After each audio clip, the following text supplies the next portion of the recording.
बोला पुंडलिक वरदा हरी विठ्ठल श्री ज्ञानदेव तुकाराम पंढरीनाथ भगवान की जय।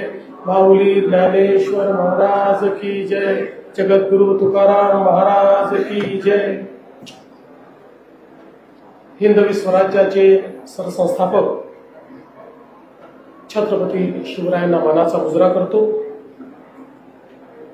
आज संत श्रेष्ठ श्री ज्ञानेश्वर महाराजांच्या 750व्या जयंतीच्या निमित्ताने सुवर्ण कलश आरोहण आणि पूजन या अतिशय नेत्रदीपक सोहळ्यामध्ये मंचावर उपस्थित असलेले महाराष्ट्राचे लोकप्रिय उपमुख्यमंत्री आणि ज्यांनी सांगितलं की ते उपमुख्यमंत्री म्हणून नाही तर एक वारकरी म्हणून मी आलो आहे असे सन्माननीय श्री एकनाथ शिंदेजी, आमचे सहकारी मंत्री जयकुमार गोरेजी, या संस्थांचे अध्यक्ष जिल्हा व सत्र न्यायाधीश श्री महेंद्र महाजनजी, माननीय नीलमताई गोरे, आपण सर्वच ज्यांचं मार्गदर्शन घेतो ते या संपूर्ण वारकरी संप्रदायाचे अर्धव्यू श्री मारुती महाराज कुरेकरजी, त्याचप्रमाणे श्री नारायण महाराज जाधवजी, या ठिकाणी प्रमुख विश्वस्त योगी निरंजननाथ गुरु शांतीनाथ, विश्वस्त डॉक्टर श्री भावार्थ देखणे, विश्वस्त ॲडव्होकेट राजेंद्र उमार, विश्वस्त श्री चैतन्य लोंढे, विश्वस्त ॲडव्होकेट रोहिणीताई पवार, श्री पुरुषोत्तम पाटील, खासदार श्रीरंगप्पा बारणे, आमदार महेशदादा लांडगे, आमदार बाबाजी काळे, आमदार उमाताई खापरे, आमदार बापूसाहेब पठारे, आमदार देवेंद्र कोठे, या ठिकाणी उपस्थित सर्व दानशूर दानवीर असे आमचे नागरिकगण, सर्व भगिनी आणि बंधूंनो, सर्वप्रथम आपल्या सर्वांना मी भारताच्या स्वातंत्र्य दिनाच्या खूप खूप शुभेच्छा देतो आणि आपलं स्वातंत्र्य चिरायू हो अशा प्रकारची ज्ञानेश्वर माऊलींच्या चरणी प्रार्थना देखील करतो। आणि आज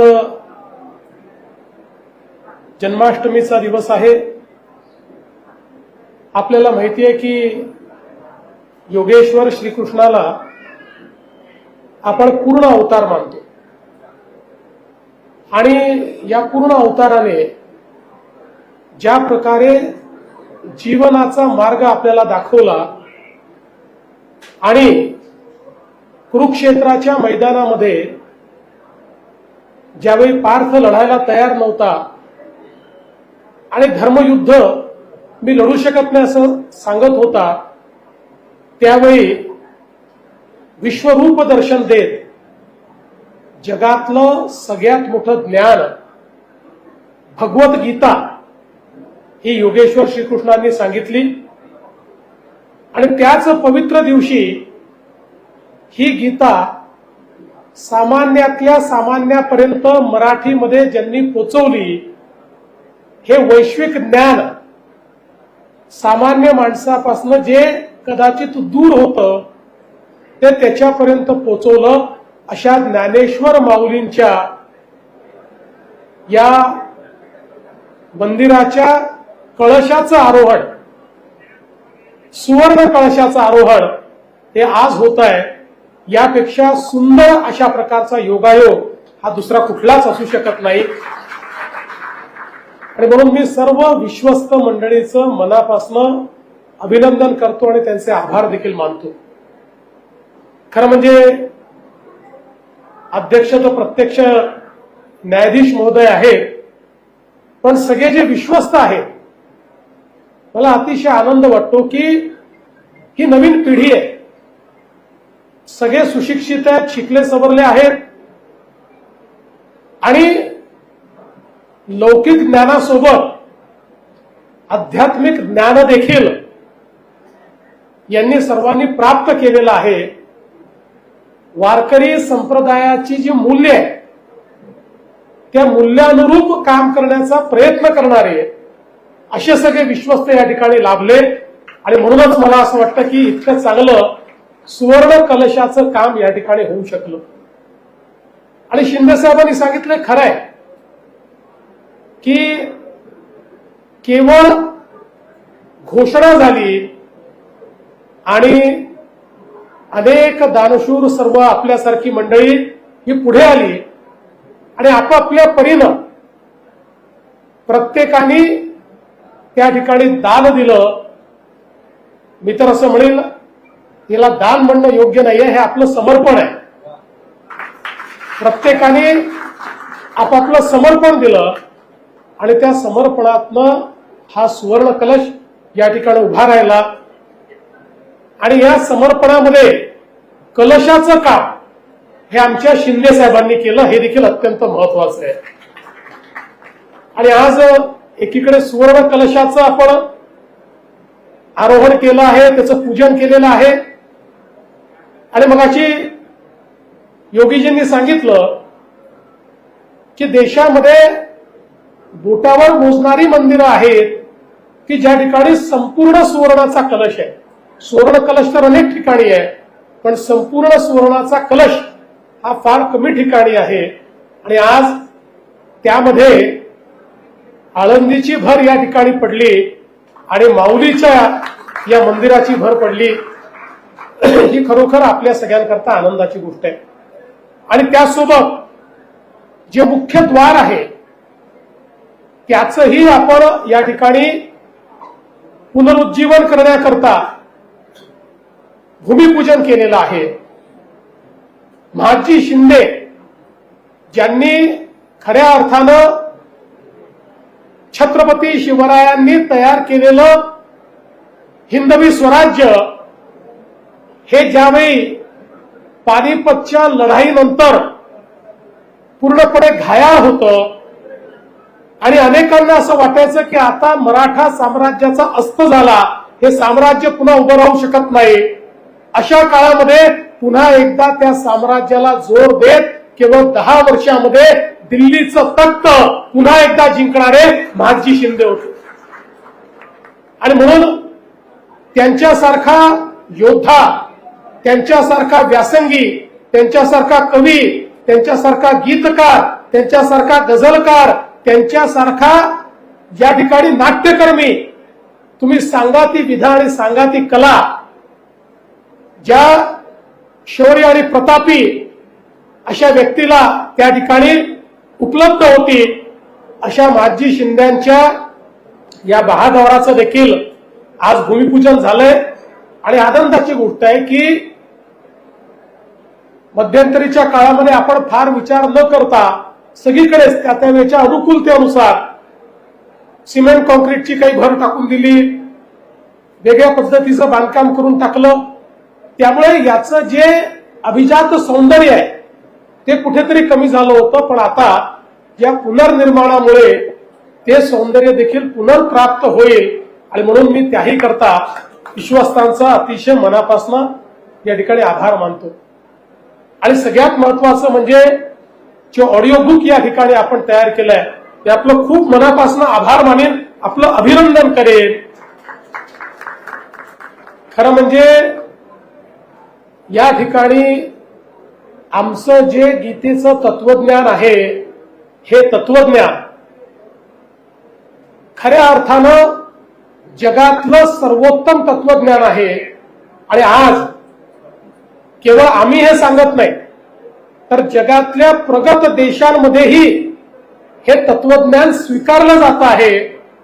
आणि असं हे तत्वज्ञान, ज्या तत्वज्ञानाला 9000 ओव्यांच्या माध्यमातून आपल्या जनसामान्यांपर्यंत माऊलींनी पोचवलं आणि त्याला अगदी सोप्या शब्दामध्ये त्यातलंही तत्वज्ञान हे पसायदानाच्या माध्यमातून आपल्यापर्यंत आणलं. मला असं वाटतं की ते आता सगळ्या भाषांमध्ये या ठिकाणी उपलब्ध होणार आहे. आणि केवळ भारतीय भाषा नाही, तर रशियन असेल, स्पॅनिश असेल, जर्मन असेल, फ्रेंच असेल, इटालियन असेल, अशा सगळ्या भाषांमध्ये हे तत्वज्ञान या ठिकाणी आणण्याचं काम करण्यात आलं. मला असं वाटतं हे खूप महत्वाचं आहे आणि म्हणून मी खरोखर आपलं अतिशय मनापासून अभिनंदन करतो. आज आपण सगळे पाहू शकतो की आपली जी भारतीय ज्ञान परंपरा आहे, या देशाच्या इतिहासामध्ये अनेक वेळा राजकीय गुलामगिरी आपल्याला स्वीकारावी लागली. अनेकांनी आक्रमण करून आपल्याला राजकीय गुलाम केलं, पण आमच्या सांस्कृतिक मूल्यांना कोणी कधीच गुलाम करू शकलं नाही. कारण आमच्याकडे एक इतकी मोठी सांस्कृतिक परंपरा होती. ज्या ज्यावेळी आमच्यावर आक्रमण झालं त्यावेळी या सांस्कृतिक परंपरेने आमचा विचार आणि आमची मूल्य जिवंत ठेवली. आणि त्याचं सगळ्यात मोठं प्रतीक जर काही असेल तर तो आमचा वारकरी संप्रदाय आहे की ज्या वारकरी संप्रदायानं ही आमची शाश्वत वारकरी, आमची जी शाश्वत भारतीय मूल्य आहे, आमचं जे हिंदू तत्वज्ञान आहे, आमचा जो सनातन धर्म आहे, या प्रत्येकाची मूल्य जोपासून ती पुढच्या पिढीपर्यंत नेली. आणि म्हणून राजकीय गुलामगिरी आली, मात्र वैचारिक गुलामगिरी आम्ही स्वीकारली नाही. आणि म्हणूनच आज भारत जगातली सर्वात जुनी आणि सातत्याने चालणारी सभ्यता आहे. पूर्वी लोक सांगायचे इजिप्त आणि बॅबिलोनिया ही जगातली सर्वात जुनी सभ्यता आहे.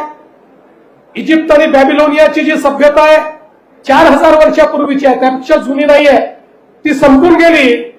पण आज भारतामध्ये रत्नागिरीपासनं तर राखीगडीपर्यंत आणि बिरांनापर्यंत वेगवेगळ्या प्रकारची संशोधनं केल्यानंतर 8000 वर्षापूर्वीची, 9000 वर्षापूर्वीची शहरं सापडत आहेत.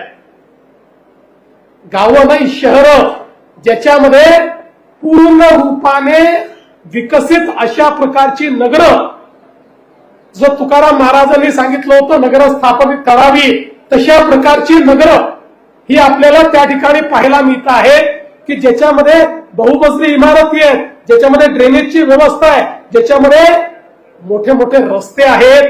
म्हणजे ज्यावेळी जगाला संस्कृती काय आहे हे माहिती नव्हतं, त्याही वेळी या भारतामध्ये ही सांस्कृतिक चेतना जिवंत होती. आणि त्याही वेळी आपण जर बघितलं तर आपल्याला त्या ठिकाणी खऱ्या अर्थानं हीच सांस्कृतिक मूल्य, हाच वैष्णव धर्म, हीच शिवाची उपासना, हे सगळं आपल्याला त्या ठिकाणी पाहायला मिळतं. म्हणजे आपण हे जे काही सनातन सांगितलेलं आहे त्या सनातनचा अर्थ काय आहे? सनातनचा अर्थ आहे जे कधीच संपू शकत नाही, जे नेहमी चालत राहतं, जे पुण्य पुरातन आहे पण नित्य नूतन आहे, जे प्रवाहासारखं आहे, जो प्रवाह थांबू शकत नाही, असा जो प्रवाह आहे की ज्या प्रवाहातलं पाणी हे निरंतर शुद्ध होत असतं, अशा प्रकारचा प्रवाह असलेली ही सनातन संस्कृती. आणि आज जगाने हे मान्य केलं की ही सनातन संस्कृतीच आणि हा भारतीय सभ्यता ही सगळ्यात जुनी सभ्यता आहे. आणि आज भाषांमध्येही आमच्या भाषा, संस्कृत असेल, तमिळ असेल, या सगळ्या भाषा याच जगातल्या प्राचीन भाषा आहेत, हे आज जगाने मान्य केलेलं आहे. अनेक वर्षापर्यंत या ठिकाणी जी काही हरप्पन संस्कृती जिला म्हटलं गेलं त्याच्यामधली लिपी ही कोणती आहे हे देखील सापडत नव्हतं. त्या लिपीचा अर्थ काय आहे हे देखील सापडत नव्हतं. पण आता तेही सापडलं. लोक म्हणायचे ही संस्कृतची आधीची भाषा आहे, हरप्पन भाषा बाहेरून आलेली आहे. पण आता जेव्हा हरप्पन भाषेचं देखील कोडं उलगडलं तर लक्षात आलं लिपी वेगळी आहे पण भाषा संस्कृत आहे. हरप्पन भाषेमध्ये लिहिलेली प्रत्येक गोष्ट ही संस्कृतमध्ये लिहिलेली आहे. म्हणजे जेव्हा आताचा युरोप हा स्टोन एज मध्ये होता किंवा आताचा अमेरिका जेव्हा अस्तित्वातही नव्हता, त्यावेळी पूर्णपणे विकसित स्वरूपामध्ये सभ्यता आणि संस्कृती असलेला देश आपण होतो. आणि म्हणूनच मला असं वाटतं की ही जी विचाराची परंपरा आहे, हा जो विचाराचा ठेवा आहे, हा अत्यंत महत्वाचा आहे. आणि विशेषतः या वारकरी परंपरेने आणि आमच्या संतांच्या मांदियाने आम्हाला काय दिलं.